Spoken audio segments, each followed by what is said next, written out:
Você quer viver ou morrer? You have the look of a man who accepts what he sees because he is expecting to Não wake sei. up. Só sei que foi assim. With great power comes great responsibility. Eles são grandes, mas nós é ruim.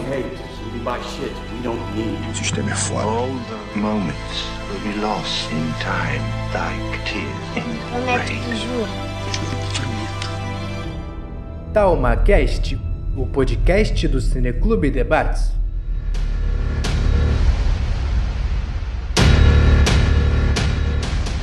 Saudações a você que nos escuta, que deu play e se lançou nessa jornada conosco. Meu nome é Rafael Tardim, sou filósofo e coordenador do projeto de extensão que dá nome a esse podcast. Hoje vamos discutir sobre o conflito entre Ucrânia e Rússia, propondo olhar com cuidado sobre as sanções econômicas e o modo como o campo econômico possui um óculos especial nesse conflito. Prazer a todos aí que estão nos ouvindo, né? Meu nome é Rafael Espinosa. Eu agradeço o convite aí do Rafael, do pessoal do Talma Podcast, um projeto de extensão do IFE, né? Uma instituição na qual me formei, né? Fiz a graduação, tive a oportunidade de trabalhar como professor substituto e agora volto aqui para tentar dar uma contribuição, né, nesse projeto aí que é muito interessante. Então, uma boa noite a todos, né? Bom, vamos lá, me apresentando aí, né? Um grande prazer, primeiramente, estar falando com vocês, com os nossos ouvintes aí do podcast Talma. A iniciativa, assim, muito interessante, né? Eu confesso, assim, quando o Rafael me chamou, né, não sabia nem que tinha, assim, um podcast realmente vinculado à universidade e tudo mais, né? É muito interessante. Projeto de extensão realmente muito bem pensado. Eu imagino que gere, inclusive, uma movimentação grande, né, dos alunos, um interesse grande, sem dúvida nenhuma, no campus, porque dialoga com essa geração, né? Dialoga com essa geração que, assim, a migração para o mundo digital é um fato, né? Então, os conhecimentos também hoje são muito compartilhados e são muito trabalhados nesse espaço digital, nesse mundo digital, né? Então, um podcast é uma coisa que dialoga muito realmente com a juventude. Eu acho que ressaltar isso é importante e eu fico muito satisfeito que o IFE também é a instituição que me abraçou, na qual eu me formei, na qual eu fiz ensino médio, na qual eu fiz curso técnico, na qual eu fiz graduação. Que o IFE esteja acompanhando esse processo de digitalização, né, com todos os cuidados, porque tudo tem seus contrapontos, né? A digitalização excessiva também tem o seu peso, mas eu acho que é inevitável o caminho de integração com esse espaço digital.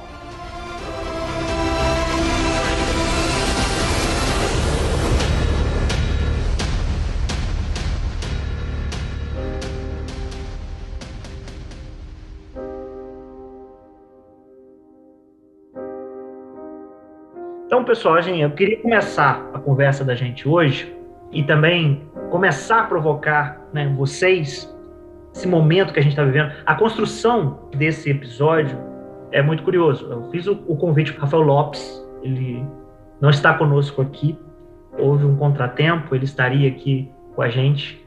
E o convite foi feito exatamente, estávamos nas vésperas ali, e não sabíamos do ataque russo, e a gente, então, começa a conversa, e aí, no dia seguinte da conversa, que nós já tínhamos falado sobre a importância de se discutir o desenho, vamos dizer assim, que estava sendo construído a respeito de uma contrarresposta de diversos países caso a Rússia invadisse a Ucrânia. E aí, no meio do processo de construção desse bate-papo de hoje, desse episódio, a gente tem, de fato, a invasão russa. E aí, então, toda a construção desse diálogo que vocês estão ouvindo, que vocês vão ouvir aqui, se deu no decorrer desse processo de início dessa guerra. Então, muitas coisas foram surgindo, a gente foi conversando os dias foram passando, então nós temos uma semana que a gente está quase, ou até mais, que a gente está desenhando aqui os pontos principais que a gente quer trazer, e a gente viu que a questão é muito vasta, porque nós podemos falar sobre como essa guerra ela tem também um aspecto cibernético, uma guerra cibernética. Nós temos aqui centenas de áreas e sub-áreas que esse conflito está deixando em evidência questões interessantes e importantes. E aí eu queria começar sobre justamente o poder econômico como uma arma dentro desse conflito que a gente está testemunhando como profissionais da área da educação, mas também como pessoas. As sanções econômicas, elas estão sendo, né, usadas por países que não podem interagir diretamente, militarmente, como um tipo de arma, um tipo de ataque. Nós temos Estados Unidos, nós temos Canadá, nós temos Reino Unido, nós temos vários países que não estão com soldados em solo, mas alguns estão enviando armamento, alguns estão, né, fazendo sanções profundas, sanções econômicas. Então é isso que você vai comparar com conflitos anteriores, outras guerras de maior impacto, e aí essa questão da sanção econômica, das medidas de censura no campo da economia não foram tão utilizados como agora. Então nós estamos presenciando isso, que eu queria trazer como elemento central, assim, para a gente, como núcleo, né? Obviamente nós vamos orbitar isso, dessa discussão, é isso. Essas sanções econômicas como poderosos instrumentos de combate às ações da Rússia, e ao mesmo tempo que diariamente a gente testemunha isso, a gente também testemunha o avanço das tropas em solo ucraniano, o número de mortos, imagens, vídeos que nos chegam e que são assustadores. Bom, o que você estava falando aí, Rafa, eu achei interessante, né, você falar sobre a questão das sanções econômicas. Me vieram duas coisas à cabeça, né, sobre essa utilização muito forte deste tipo de mecanismo nos países, sejam eles, como você falou, países que têm até um potencial bélico, que poderiam participar do conflito diretamente, e países com menor potencial bélico que tentam também, né, de alguma maneira, fazer parte do conflito, meio externamente, com essa questão econômica. Eu acho que duas questões precisam ser colocadas, né?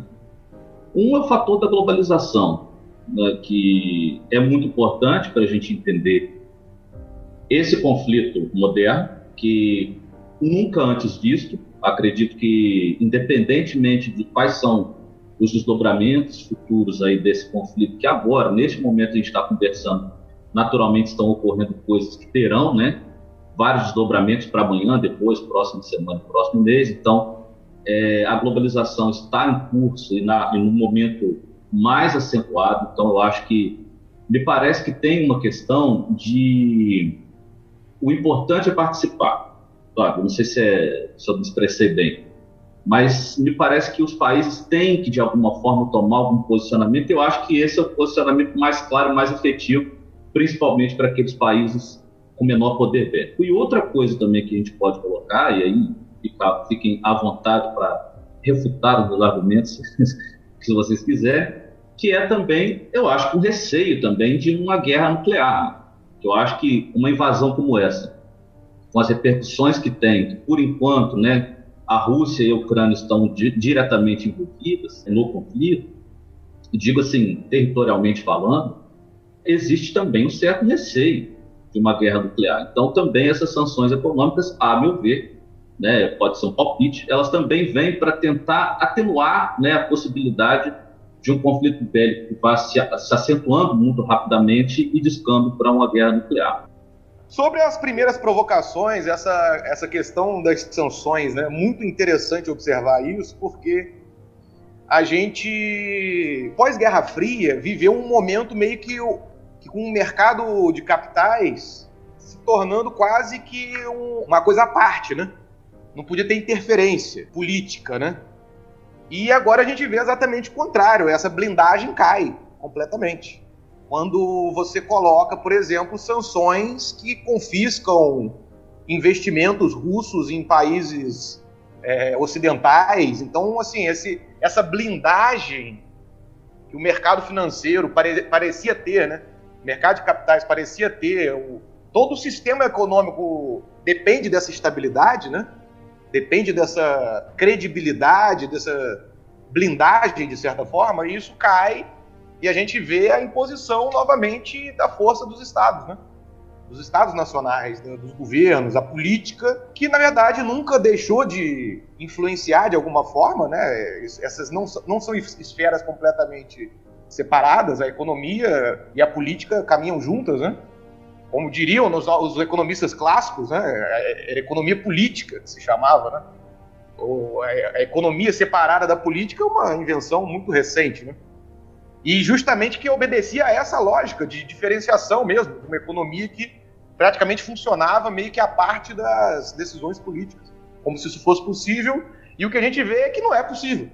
E essas sanções comprovam isso, de certa forma, jogando esse mundo globalizado que o Rafael Espinosa falou antes de mim, né, meio que em xeque, porque todo aquele pacto, todo aquele consenso que foi estabelecido em torno desse mercado financeiro e que teve, inclusive, a adesão, por exemplo, de uma potência como a China, que originalmente na Guerra Fria compunha o outro bloco, né, o bloco comunista, e a China hoje é uma economia de mercado, né, ainda que com muita influência do Partido Comunista Chinês, mas é uma economia integrada na globalização, então nunca se imaginou que isso pudesse acontecer, que essa blindagem do sistema financeiro pudesse ser afetada de alguma forma, e a gente vê isso caindo, né?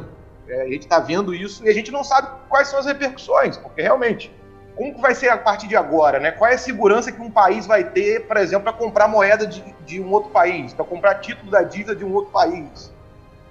Eu acho que assim, a gente está vendo ruir uma ordem econômica, de certa forma, ou ela ser bastante arranhada, e uma outra coisa que vai surgir, porque todo mundo vai ter um pé atrás agora de investir, por exemplo, em um país que seja potencialmente um inimigo geopolítico ou um rival geopolítico em algum outro momento, né? Então, assim, essa blindagem, esse mundo à parte caiu, né? Se é que em algum momento ele efetivamente existiu, aí já seriam outras questões, mas essa blindagem que aparentemente existia, a gente vê que ela realmente não existe mais.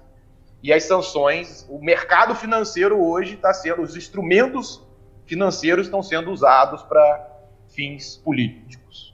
Uma das coisas que você falou, Matheus, e o Rafael também tinha mencionado, eu acho que tem a ver também com os pontos de provocação que vocês já tinham passado e trocado com a gente antes aqui na preparação para o diálogo. Justamente como efeito colateral da globalização, você tem essa participação de diversos outros países que não são Ucrânia e Rússia no conflito.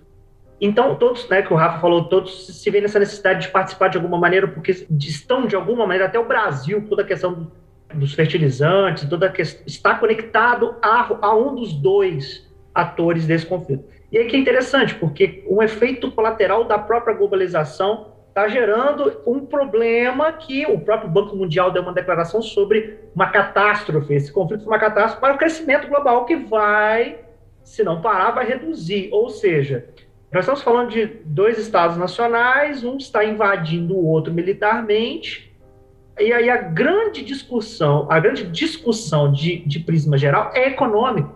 Obviamente, você tem um lado militar, você tem um lado cibernético, que é incrível também, e acredito que a gente vai fazer um outro episódio só para falar disso, porque é incrível como os dias foram passando e as coisas foram acontecendo, e tudo isso é muito inédito dentro, né, da história. O Anonymous declarou guerra à Rússia, às vezes parece até coisa de cinema. Você tem toda uma narrativa visual e é real, e não é cinema, é real. Então, como o próprio efeito colateral dessa globalização, né, desse efeito de todos estarem com uma economia conectada, tem essa questão que o Will está trazendo aqui, de guerra de narrativas também. Sim, guerra de narrativas também. Guerra do discurso ali e tal, e o Rafa também traz a questão nuclear, que nos últimos 50 anos ou mais tem sido uma discussão menos bélica e mais de diplomacia, né? O uso e a posse de armas nucleares para definir critérios de não guerra, critérios de cada um na sua, respeitando diversos tipos de pactos desenvolvimento de armas nucleares, enfim. E aí nós temos o Putin elevando em estado de alerta máximo todas as forças nucleares, né? Então, para muitos historiadores e geopolíticos, a galera passa um filme na cabeça a respeito da crise dos mísseis na Guerra Fria, no sentido de tensão nuclear. Então, aí assusta, porque como tudo é muito inédito, dá aquele frio da barriga da história acontecendo agora. Então, a gente não sabe o que vai acontecer. Porque, e aí eu falo como relato próprio, eu lembro de cada dia as atualizações olha, a Rússia está colocando tropas do lado, está colocando tropas, o pessoal da Rússia, o Lavrov falando, isso é alarmismo, nós não vamos invadir, e o Biden cravando, vão invadir, a nossa CIA, vai invadir, de repente quando eles invadem, quebra uma percepção de que, cara, é real, né? Aquilo tudo que estava ali, que se construindo na tensão, é real. Então, passa para nós, como testemunhas, essa noção de que tudo pode acontecer, né? Os caras invadiram a Zaporizhia, eu não sei como é que se pronuncia, é a maior usina nuclear da Europa, tá lá, na Ucrânia, os caras invadiram e meteram bala. Uma bala daquela no lugar errado. Então, as coisas estão acontecendo e eu queria, né, fazer a próxima provocação. Obviamente, vocês podem também comentar a partir do que eu estou trazendo, mas era justamente sobre, ainda dentro da sanção econômica, os efeitos colaterais para essa economia global. Ontem, o Biden, por exemplo, trouxe a sanção mais forte, que foi a questão do petróleo.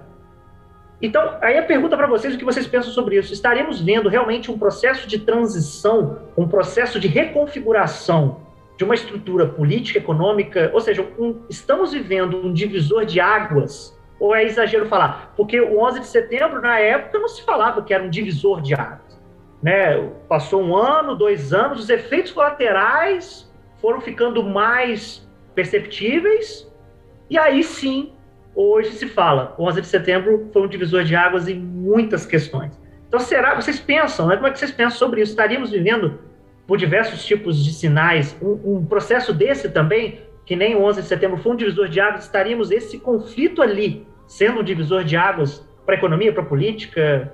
O que vocês pensam sobre isso? Pegando seu gancho aí, Rafa, eu acho interessante, assim, a questão do divisor de águas. O capitalismo, ele precisa, ciclicamente, de mudanças.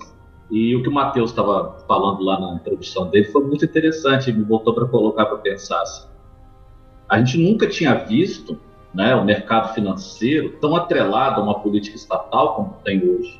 Políticas de Estado completamente enviesadas, através, inclusive, do mercado financeiro. E eu acho que existe aí, sim, uma semente para uma mudança, que eu não sou nem maluco de tentar indicar qual seria essa mudança, mas quando você fala do 11 de setembro, me parece que é um movimento não idêntico, né, mas de natureza parecida.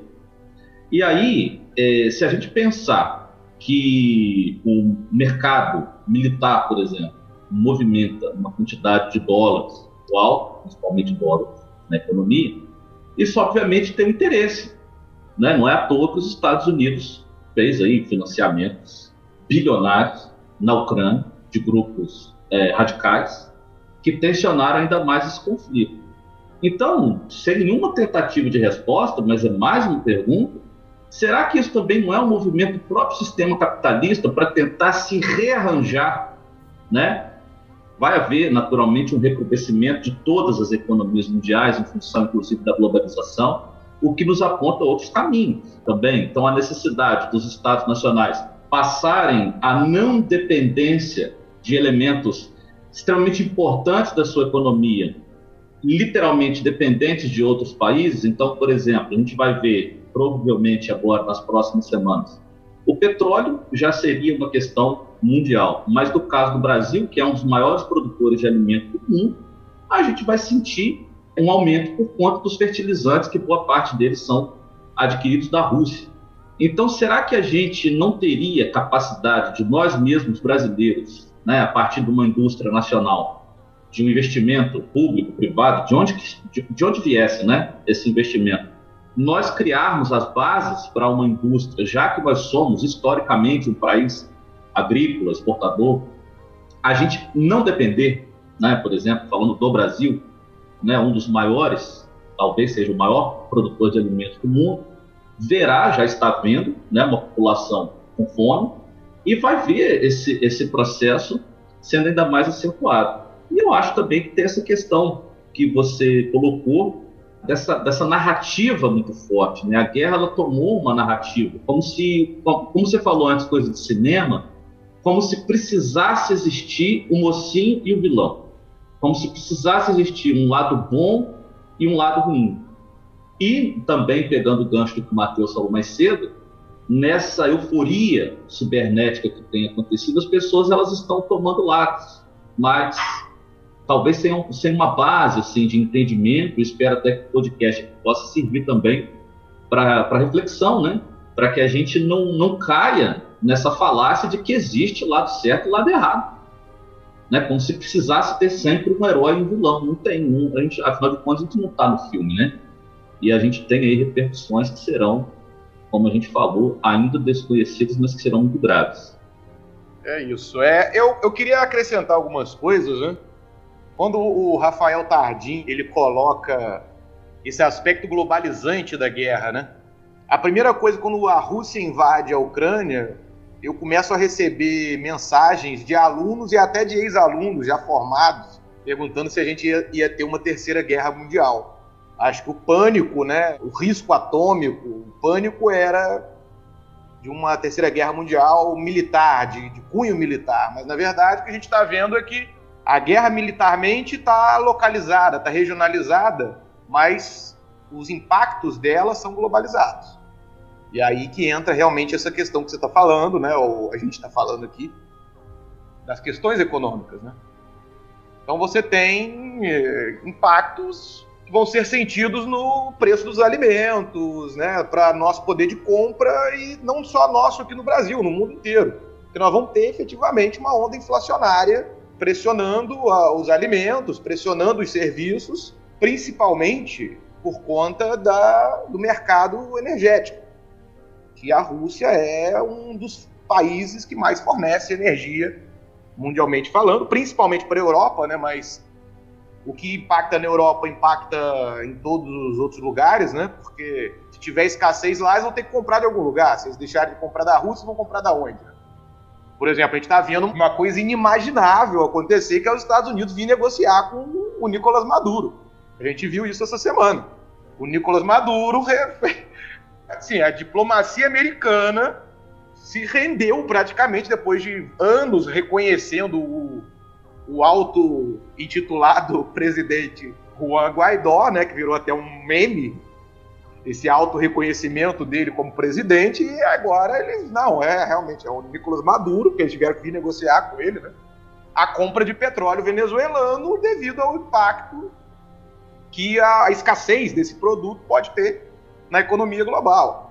Então, essa foi uma das primeiras coisas que eu esclareci, assim, quando me procuraram, né, quando eu tentei falar, eu acredito que não vai ter uma terceira guerra mundial do ponto de vista militar, mas os impactos econômicos, os impactos cibernéticos, que vocês estão falando aí também, que é um outro elemento, né, o sistema de comunicação vai sofrer alterações, porque a gente já sabe, por exemplo, a Rússia testa de tempos em tempos a autonomia do seu sistema de comunicação em relação ao mundo. Ela simplesmente se desliga do resto do mundo, né, para testar a autonomia dos seus servidores. A China faz a mesma coisa. Então, assim, a própria internet, a gente não sabe se ela vai continuar igual, né? A navegação já não é, né? Existem países que fazem controle, por exemplo, de acesso, sites específicos, enfim. O que a gente está vendo aí é um novo patamar dessas questões. Aí tem um outro aspecto, que é o aspecto que também se globalizou, que é o aspecto étnico-cultural, quase que transformando os russos nos novos judeus, né? Uma coisa assim, ainda não está naquele nível de assassinar, de perseguir, mas jogando vodka fora, queimando o livro do Tolstói, bailarinas russas sendo impedidas de participar de eventos em Nova York. Enfim, maestro russo sendo demitido de orquestra em Paris. A Rússia sendo proibida de jogar a Copa do Mundo. Enfim, tem uma série de coisas. Quer dizer, é transportar, né, o peso da culpa, da responsabilidade por uma guerra interestatal e interburguesa, eu também chamaria dessa forma, que existem, como o Rafael Espinosa falou, interesses econômicos das burguesias nessa guerra, A burguesia americana, por exemplo, sempre foi uma burguesia belicista, né, que se alimentou da venda de armas e tudo mais. Então, a economia da guerra é um fator de financiamento importante historicamente na economia americana, né? E a gente vê que essa questão cultural também está posta, né? Então, tem muitos aspectos que estão sendo globalizados, que não são necessariamente os militares, mas que está aí presente. Aí você tem, por exemplo, a exclusão da Rússia do sistema de pagamento internacional, né, do SWIFT. Isso aí é uma coisa que era inimaginável. Um país, né, com o peso econômico que a Rússia tem, é uma das 20 maiores economias do mundo, né? É um país com uma economia forte, né? E assim, tendo suas capacidades de pagar transações internacionais interrompidas. E aí, o que vai sair disso, né? Vai aderir ao sistema chinês, né? O CIPS, que seria uma alternativa. O CIPS tem capacidade, aí tem dúvida se ele tem capacidade de atender e de fazer essa cobertura, né? Porque a China é estrategicamente aliada mais próxima, né? Aliada da Rússia. Enfim, são coisas que estão colocadas, né? Mas é isso. O impacto global que está sendo feito, que foi globalizado dessa guerra, é o aspecto econômico, é o aspecto cibernético, é o aspecto étnico-cultural. Tudo isso está espalhado.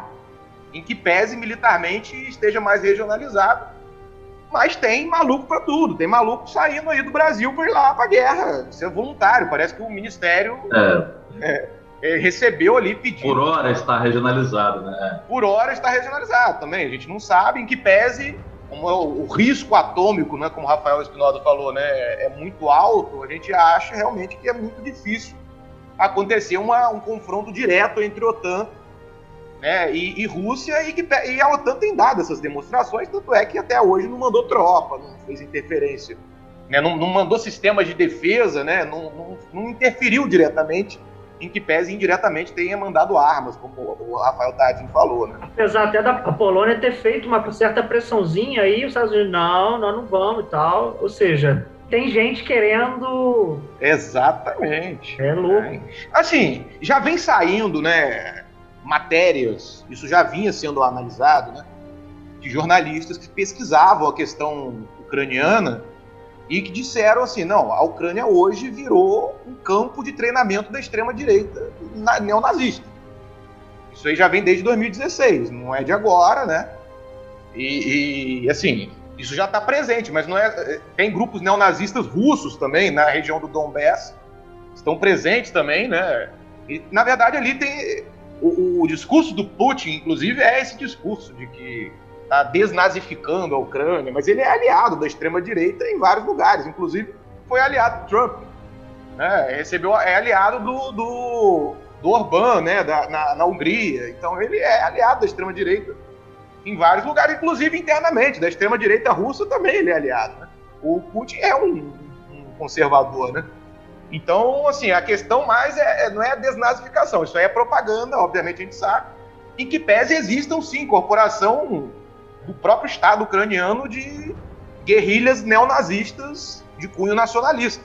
Mas tem dos dois lados, tem do lado russo e tem do lado ucraniano. Então acho que o Rafael Espinosa também coloca uma coisa, e o Tardim também colocou, né, que é importante. A gente está vendo as coisas acontecerem.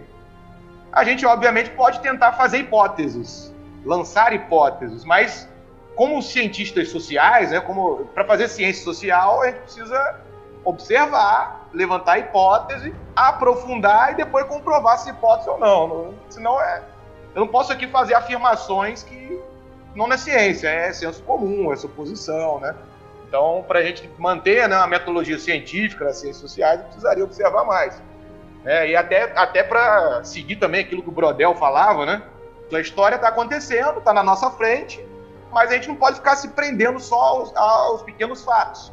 A história tem as longas durações que vão definir efetivamente, como o Tardim falou, né, acontecimentos históricos que a gente não necessariamente acha que vão ter um impacto e a gente vê depois que são divisores de água, como ele falou, realmente.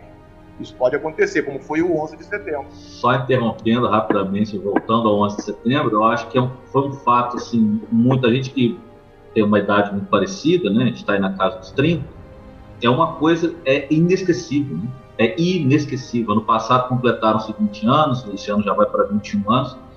E eu tenho absoluta certeza que todo mundo naquele dia que tinha o mínimo de consciência do que estava acontecendo lembra exatamente o que estava fazendo, aonde estava, com quem estava.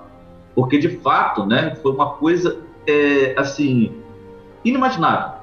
Inimaginável. Realmente, eu só fiz essa interrupção porque hoje também está acontecendo o mesmo processo. Sim.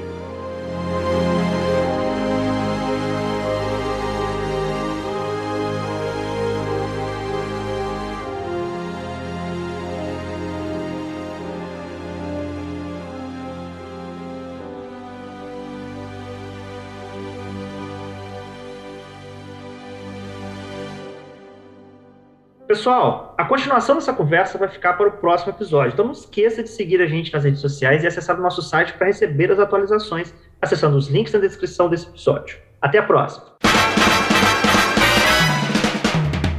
Você ouviu o TalmaCast, o podcast do Cineclube Debates. Não esqueça de curtir e compartilhar esse episódio. Os links para seguir a gente nas nossas redes sociais e o link do site para acompanhar o projeto está aqui na descrição.